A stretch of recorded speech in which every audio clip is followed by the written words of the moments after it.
Ireland's Michael McKillop is widely regarded as the greatest middle distance runner in Paralympic history. The 24-year-old won gold in both the 800 and 1500 metres at the 2012 London Paralympics. Michael competes in the T37 category, which is for athletes with mild cerebral palsy. To find out more about him, Transworld Sport travelled to Belfast, where the Ulsterman lives and trains.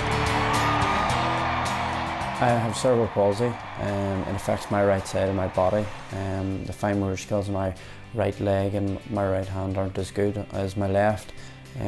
Pretty much whenever I walk, I would walk with a limp. And doing simple daily things in life, it would affect kind of stirring tea and things that open the door or putting the key into the ignition of my car. But apart from that, the muscle definition isn't as good as my right side as it is on my left. Michael's mild form of cerebral palsy was discovered by doctors when he was 2 years old. It's a condition which affects muscle control and coordination. In addition to this, he also has dyslexia and suffers from epilepsy. Growing up, Michael always loved sport. His father, Paddy, was a talented distance runner himself and encouraged his son to follow in his footsteps, partly because he saw running as a good means of physio for his disability. Michael's involvement in athletics probably came about as a result of the tail end of my own athletics career. I would have been similar distances, 800 and 1500 metres in cross country. And so he would have been used to, like the rest of the family, trips into muddy fields the length and breadth of Ireland and tracks all around the country, watching me and supporting me. Michael has been coached in his athletics career by his dad, who's a PE teacher in Belfast. In 2006, Michael won the 800 metres world title, and 2 years later he struck gold in the event at the Beijing Paralympics. That success saw Paddy named as the 2008 Northern Ireland Sports Coach of the Year. I suppose my relationship with Michael when we're training is like most other coaches and athletes. He's just another athlete to me, and I'm looking to get the best out of him. And even though he had a disability, I didn't expect anything less from him. I pushed him as hard as I pushed the other lads, and to be fair, that's probably what he would have wanted himself. He never looked for any concession, and I certainly never offered any. Michael went into London 2012 as the overwhelming favourite for gold in both the 800 and 1500 metres. He won the 800 in a world record time of 1 minute 57. In the 1500, he didn't break his own world record of 3 minutes 59, but did manage to set a Paralympic record. His performances secured him the Wang Yongdai Achievement Award, an honour given to the male and female athletes who best embody the spirit of the Paralympics. After winning the 1500 metres, Michael was presented with his gold medal by his proud mother, Catherine. McKillop, who'd not been told of his mum's involvement prior to the ceremony, had tears in his eyes as the medal was placed around his neck.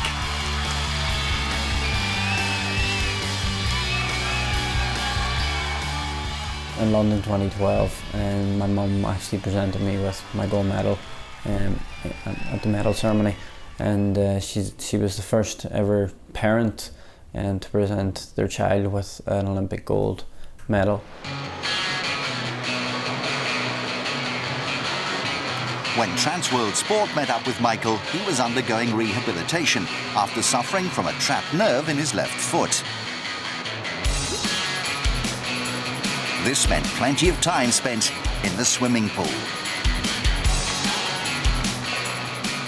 Aqua jogging is not my favourite thing to do, but it does help me keep my cardiovascular going.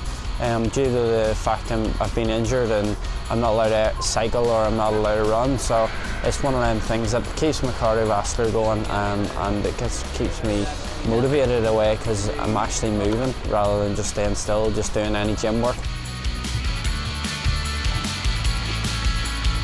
Get those ribs low and pull yourself in with Chris your hamstring. McNichol is a physiotherapist at the Sports Institute of Northern Ireland and has worked with Michael for 7 years, overseeing the gradual transformation in his running style and technique.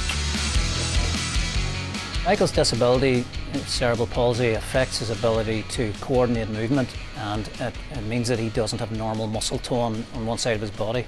So that really, in terms of his upper limb especially, affects his ability for fine motor control and the ability of dexterity and coordination.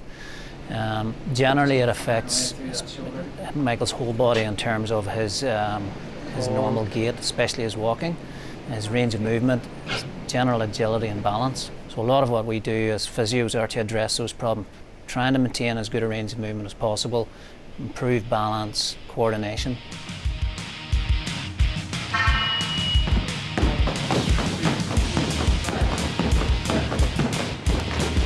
Michael had been planning to defend both his 800 and 1500 metre titles at the Rio Paralympics in 2016.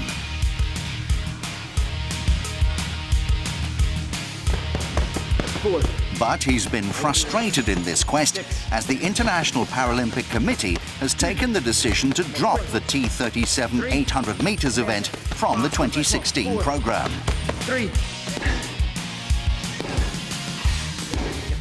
It's very disappointing that one of my events has been removed.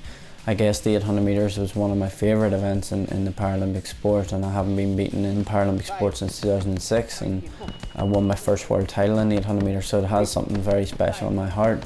And not to be able to represent Ireland in two events and try and win 2 medals for my country, it's very disappointing, but I guess that's down to the International Paralympic Committee. The move has come as the IPC have increased the number of women's track and field events for Rio from 67 to 82. And although the overall number of events has grown, they evidently had to find room in the schedule by cutting some events. My hopes and expectations for Rio is to go and win the T37 1500 metres, and if something happens in the next 2 years and they get the 800 metres back, I want to win the 800 metres as well and set the world records in the 800 metres, and hopefully a Paralympic record in the 15, and just do myself proud again and showcase to people that I am the best. Last year, Michael was honoured by Belfast's Queen's University with a doctorate in recognition of his exceptional distinction in sport, and he can now call himself Dr. McKillop. But the moniker which sits more comfortably with him is the one which describes him as the greatest middle-distance Paralympic runner of all time. Whenever it was put out there in the media after London 2012, it was kind of just a surreal moment whenever people are kind of describing you as the greatest ever. I just see myself as a normal guy from Belfast that likes to run and go out there and win and do your country proud and do my family proud. So whenever people are branding you that, then you're kind of a global name in Paralympic sport, and that's good as well, because not only do I want to inspire my family and the Irish generation, I want to inspire the world.